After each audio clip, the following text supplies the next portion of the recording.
Hey everyone, this is the Olympus M.Zuiko 100 to 400mm, which I've been using with the Panasonic G9. This video isn't like a full technical review, it's more of a personal reflection on my experiences with it. Full disclosure, I'm just a hobbyist and a complete beginner in wildlife photography. So why Micro Four Thirds for wildlife? Well, I actually also had a Nikon Z6 III, but the Nikon telephoto lenses are a little out of my budget and I'm not super confident lugging around huge telephoto lenses. I just wanted something lighter and budget friendly. As for why Olympus on a Panasonic body, I wanted to buy a Micro Four Thirds camera which has solid video features. That's where I bought the Panasonic G9, and for the lens I just found a very good deal on the lens and I just couldn't let that go. I'll make a separate video about the G9, but today let's just focus on the lens. I recently took this combo out for a long weekend here in Berlin and I have some thoughts, some images and some videos to share. And yes, I even spotted an owl, but more on that on a bit. For now, let's get into the lens. Let's get into the lens. Let's get into the lens. I won't go super deep into the specs as there are other YouTube videos that do that.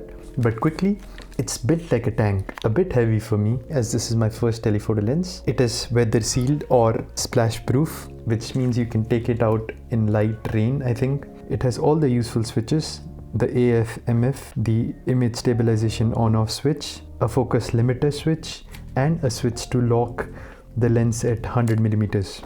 Overall, the lens feels very premium. So I was out at a park near my house looking for some birds to photograph. Berlin, fun fact, has like foxes casually roaming around in the city. If you live here, you've probably seen them too. I noticed some movement through the bushes behind a fence and bam, two foxes, beautifully backlit, like full cinematic, and I get super excited. I bring up my camera to capture this and for some reason the G9 just forgets how to focus. It just couldn't focus. I start getting frustrated and like cursing the camera, but somehow it pulls through and it gives me one decent shot. It still did not nail the focus. I think the focus was still on the fences in front, but still it was magical.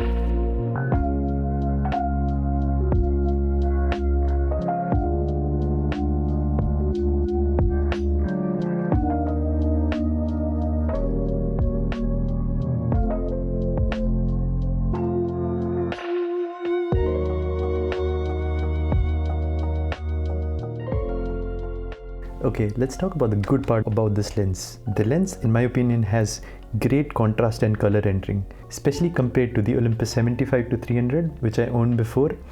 This feels like a huge upgrade from that. The pictures come out quite sharp. I really like the bokeh and I think it's very smooth and pleasing to the eye.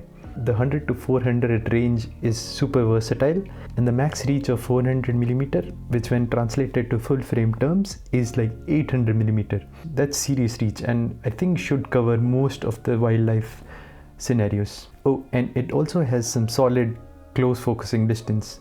Now the bad part. The biggest problem that I had with this lens was the stabilization issues, especially for video. This lens really struggles. So when paired with the G9, the in-body stabilization on the camera gets disabled. You're only left with the OIS of the lens, which I think is just okay.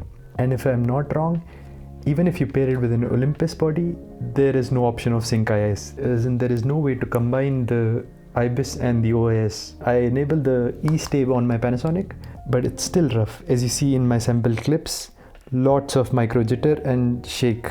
For photos, I think it's usable. The OIS should be fine and you can do some workarounds, so it should be fine. But for video, it's a pain. This alone might be a deal breaker for some.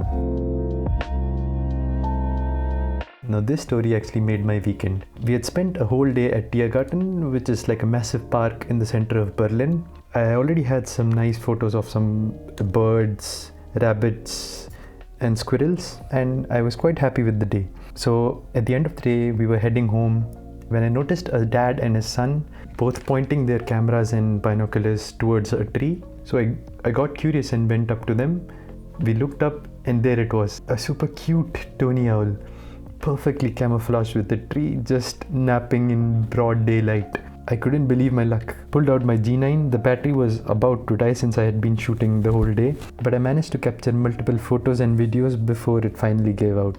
Let me tell you one thing, owls, they don't do a lot. They'll just sit there, sleep, once in a while get up, stretch a little, and then go back to sleep. So you can basically take your time, do all the settings, take a picture, but yeah, it was magical. This is the kind of moment that reminds me why wildlife photography can be so much fun.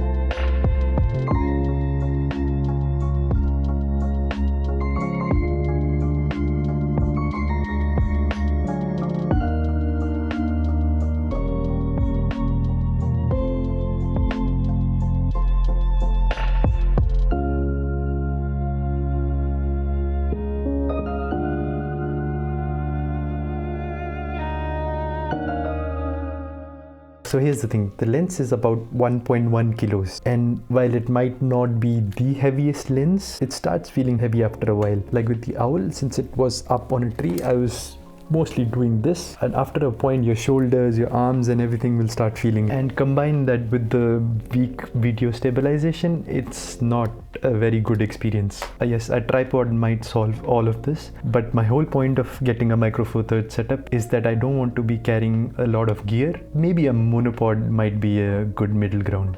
And finally, the low light limitations. The maximum aperture of f6.3 might be a bit limiting. You might have to bump the ISO if you want like higher shutter speeds, which most of the time you do need. So here's the honest truth.